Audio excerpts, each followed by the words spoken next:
Fortuner 2KD non-VNT hanya bermodalkan tambah intercooler aja tanpa remap bisa membuat lebih bertenaga dan lebih irit. Kok mau tanya apa bener mobil pakai open filter untuk jangka panjang bisa merusak injeksi atau karburator?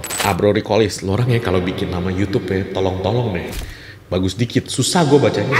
Jangan salah lo, lu tanya sama gue nyebut brand aja. Ke Jerman coba, lu tanya sama gue tidak pernah lihat. Cari bengkel mobil yang tepat, ayo ke dokter mobil aja. Jujur, cepat dan juga lengkap, ayo ke dokter mobil aja. Kualitas yang terbaik, harga juga bersahabat. Percayalah, di dokter mobil pasti beres. Nah, hai Domo Lovers, sorry nih gue lagi ada di Vietnam hari ini. Nah, gue mau cerita sedikit, kita ke Vietnam mau lihat-lihat marketnya, terus kan banyak pabrik-pabrik dari China yang buka di Vietnam, jadi kayaknya kita ke Vietnam juga cari supplier ya kan, sedikit-sedikit dan sedikit lebih banyak cari supplier supaya kita bisa lebih bagus lah ya dalam menyediakan spare part yang lebih berkualitas juga, karena kebanyakan spare part yang ada di luar sana gue udah mulai jenuh dapatnya KW kelas busuk, jadi kayaknya gue mau hajar deh supaya dapat yang lebih bagus. Nah jadi kalau di Vietnam ini marketnya kebanyakan mobil-mobil yang dibikin oleh Astra, jadi maksudnya adalah Innova Zenix ada dikit, lebih banyak Innova Reborn yang bensin. Di sini bukan kota diesel, jadi di sini lebih banyak bensin. Gue lihat mobil-mobil lebih banyak bensin. Limo, kemudian Avanza, R3 Expander gitu-gitu banyak lah ya. Isuzu Panther ada lah ya dikit-dikit. Paling banyak sih mobilnya Astra. Terus VinFast banyak sekali. Mobil listriknya banyak sekali. Dan menurut gua mereka baru bikin semua, jadi kita belum tahu kualitinya seperti apa. Tapi tetap di sini banyak banget mobil VinFast, banget. Mercy ada dikit, satu kalinya ada. Gue lihatnya kelasnya Maybach gitu. jadi serem banget. BMW ada dikit banget, Audi ada dikit banget. Jadi mobil Eropa nggak terlalu banyak. Ford gue lihat sedikit, mobil Amerika sih sedikit banget, cuman paling banyak tetap mobilnya Astra. Si Innova sih paling banyak. Pajero gue cuma lihat satu, kemudian Kia, Hyundai juga banyak sih di sini. Jadi untuk gue kesini mau ikut cari supplier sih sebenarnya sih, karena beberapa supplier gede pabriknya bukanya banyaknya di Vietnam. Jadi kita bisa tambah wawasan lah ya, ngeliat supplier apa aja yang ada di sini. Nah, untuk mitos dan fakta 34.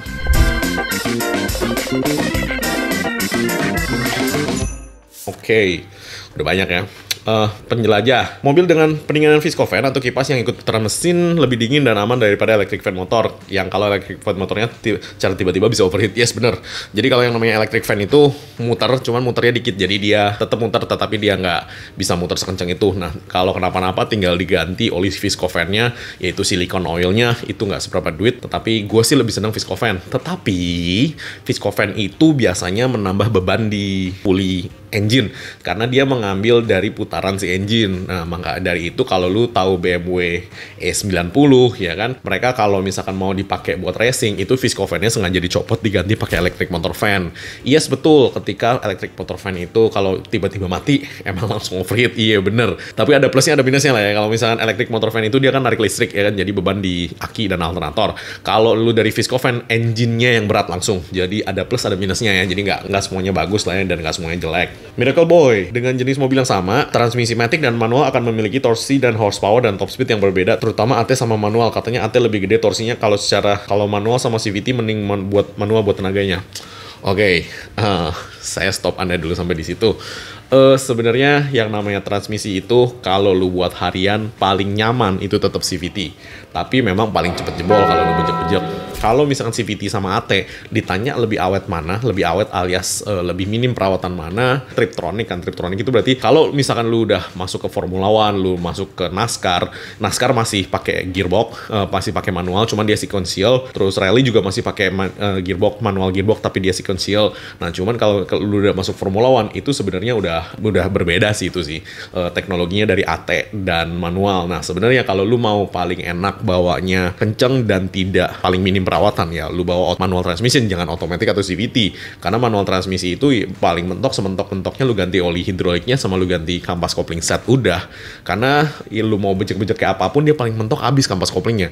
Kalau automatic transmission tetap walaupun tarikannya lebih enak daripada CVT, iya itu benar, tetapi akan jebol juga pada masanya si kampas koplingnya itu, dan dia tetap ada delaynya karena tenaga yang dihasilkan oleh mesin itu dikonversi ke hidrolik dulu, baru dikonversi lagi ke gaya gesek, dan gaya gesek itu dikonversi lagi ke daya putar. Jadi dia konversi 3 kali, otomatis efisiensinya berkurang. Kalau manual dari engine muter langsung ke plat koplingnya, langsung ke mataharinya, udah gitu doang. Jadi ketika lu lepas kopling ngek langsung nempel tuh ke roda di belakang tuh tenaganya tuh. Jadi bedanya di situ ya. Jadi kalau menurut gua bedanya automatic transmission dan manual akan lebih kenceng sih, nggak ada ceritanya sih, dan lebih minim perawatan juga. Tetapi pegelnya amit-amit.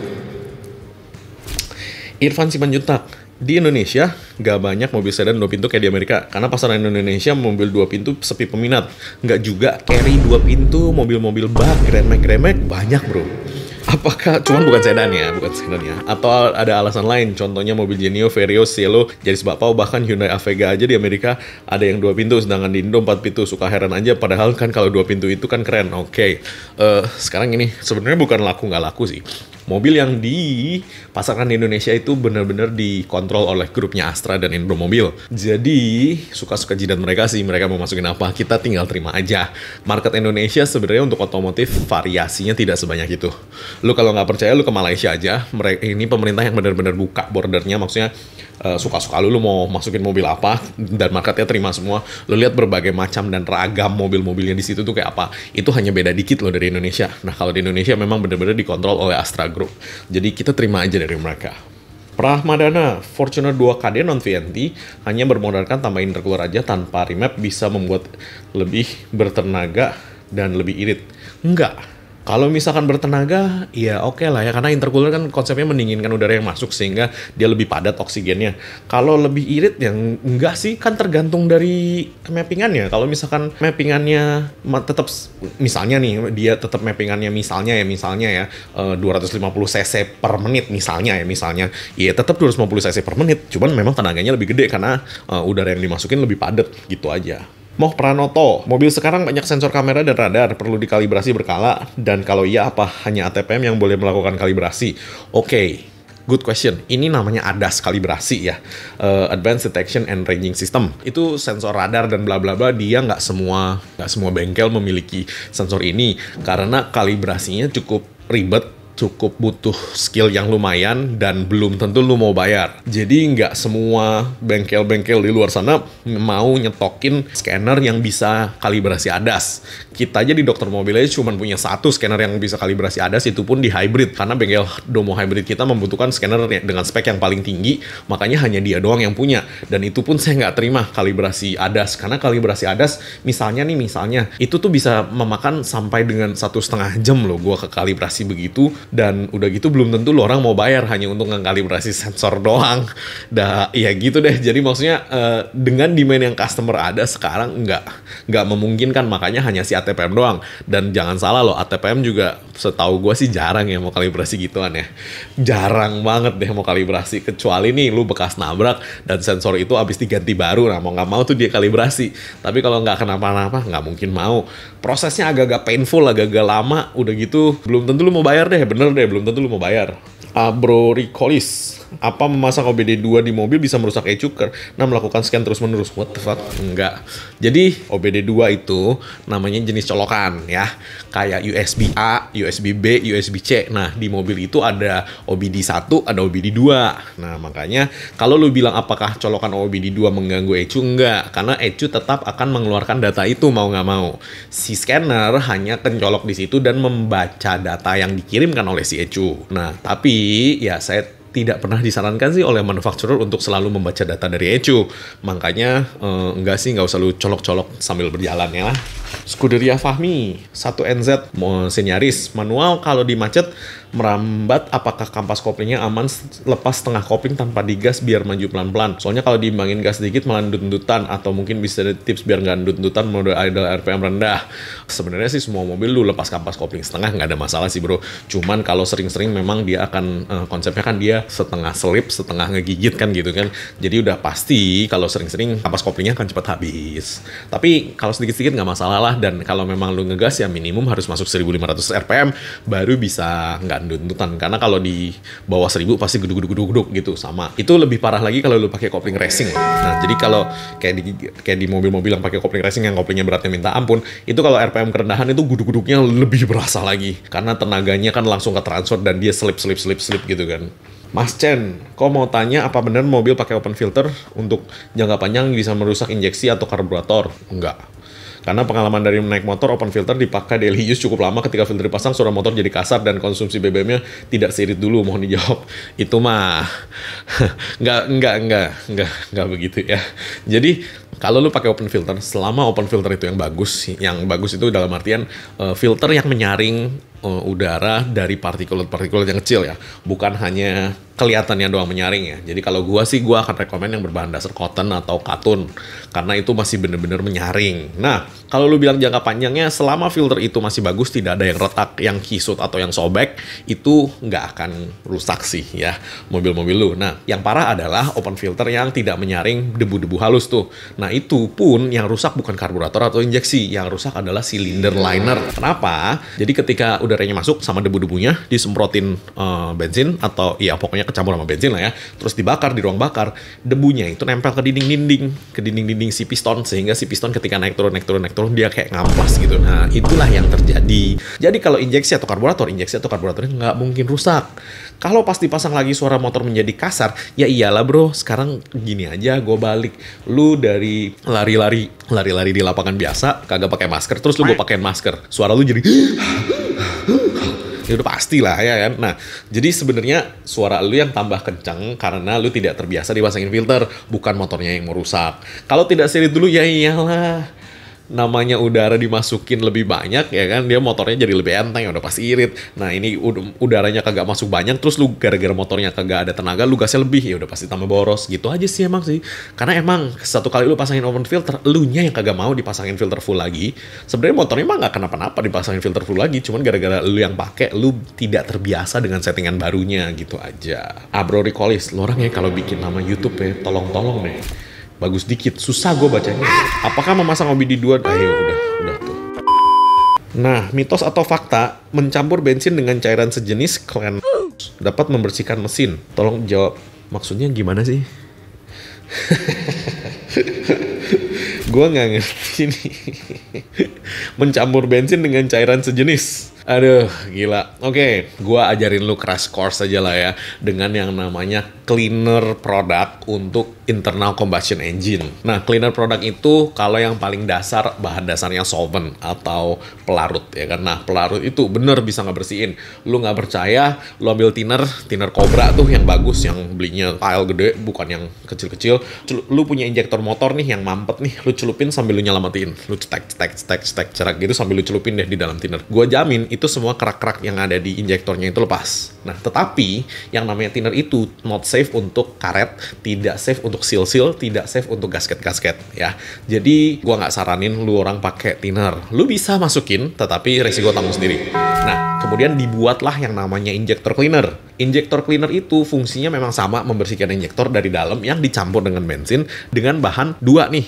Satu ada yang oil base, satu ada yang water base. Nah, water base itu biasanya dicampur dengan alkohol. Nah, alkohol bukan sembarang alkohol ya. Cakep. Alkohol kan ada dua, ada etanol, ada metanol. Gua nggak akan ngajarin lu cara bikinnya karena sudah terlalu advance itu.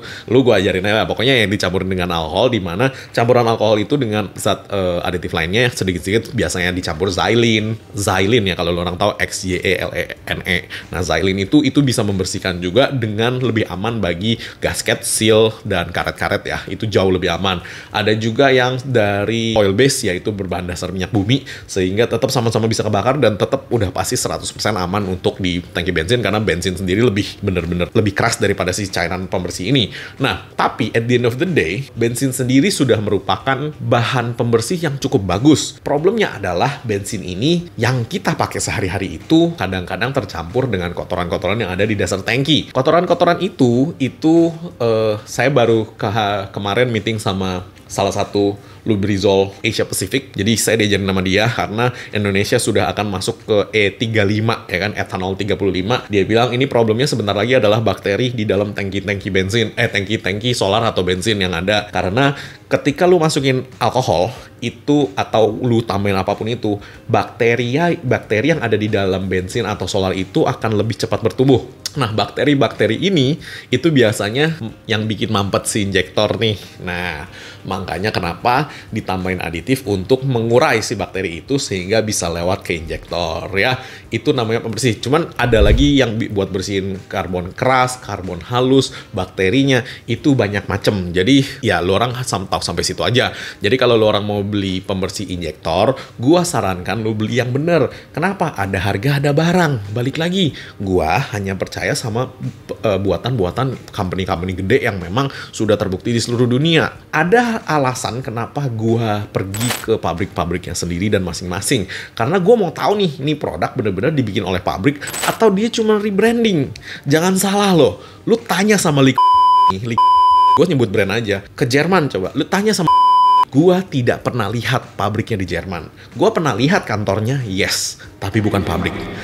Yang dulu kita jual, gue lihat pabriknya, itu namanya Dush Oil Works, itu ada di Lubmin, itu jauh banget, gue udah pernah bikin videonya dulu, tetapi gue jujur ngomong aja, itu gue sampai pabriknya, jadi memang bener-bener ini ada pabriknya di Jerman, karena banyak produk-produk di luar sana yang hanya white labeling, pabrik di tempat orang lain, udah gitu produknya ya ambil sama orang lain lagi, gitu kan. Nah, makanya ini mungkin gue diomelin sama prinsipal cuman ya itulah yang ada gitu. Memang kantornya di Jerman, kantornya, yes.